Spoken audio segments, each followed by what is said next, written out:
ভয়ে ভয়ে চোখ মেলে একবার গোপালের মুখের দিকে চেয়ে নিশ্চিন্ত হয়ে আবার চোখ বুঝল। গোপালের মাথা গরম হয়নি, ঘুম পেয়েছে। এক নজর তাকালেই মেনকা এসব বুঝতে পারে।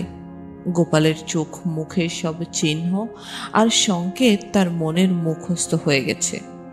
আলো নিভিয়ে মেনকার পা মারিয়ে গোপাল নিজের জায়গায় শুয়ে পড়ল। মেনকা জড়ানো গলায় বলল, কাল ছুটি না? গোপাল জবাব দিল, হুম। দুজনে মিনিট 10 ঘুমিয়েছে। এমন সময় ট্যাক্সি করে বাড়িতে এলো অতিথি। একেবারে পর নয়, সস্ত্রীক গোপালের ভাইরা ভাইয়ের ভাই রসিক। গত অগ্রায়ণের রসিক বিয়ে করেছে। বউকে বাপের বাড়ি রেখে আসবার জন্য আজ 12টার গাড়িতে তারা রওনা হয়েছিল। 6:30টায় কলকাতা পৌঁছে আবার রাত 9টার গাড়ি ধরবে। অ্যাক্সিডেন্টের জন্য লাইন বন্ধ থাকায় তাদের গাড়ি কলকাতা এসেছে 10টার সময়। এত রাত্রে কোথায় যায়, তাই এখানে চলে এসেছে।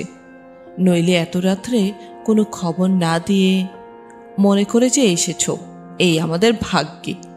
স্টোভ ধরিয়ে মেনকা লুচি ভাজতে বসল। গোপালের ভাই সাইকেল নিয়ে বার হলো খাবারের দোকানের উদ্দেশ্যে। অন্তত 4 রকমের ছানার খাবার আর রাবড়ি আনবে। মোড়ের পাঞ্জাবি হোটেল থেকে আনবে মাংস। ঘরে ডিম আছে, মেনকা মামলেট বানাবে। বাড়িতে কুটুম এসেছে, নতুন বউকে সঙ্গে নিয়ে এসেছে। খাওয়া দাওয়ার ব্যবস্থা একটু সমারোহ করা গেল না, ছি ছি। তবে কাল বিকেলে ওদের গাড়ি, দুপুরে ভালো রকম আয়োজন করা যাবে। মাসের শেষে টাকা ফুরিয়ে এসেছে বটে, কিন্তু কুটুম বাড়িতে এলে টাকার কথা ভাবলে চলবে কেন? পিসিমাকে মেনকা ফিস ফিস করে জিজ্ঞেস করল, একখানা ভালো কাপড় তো বউকে দিতে হবে না পিসিমা? দেওয়া তো উচিত।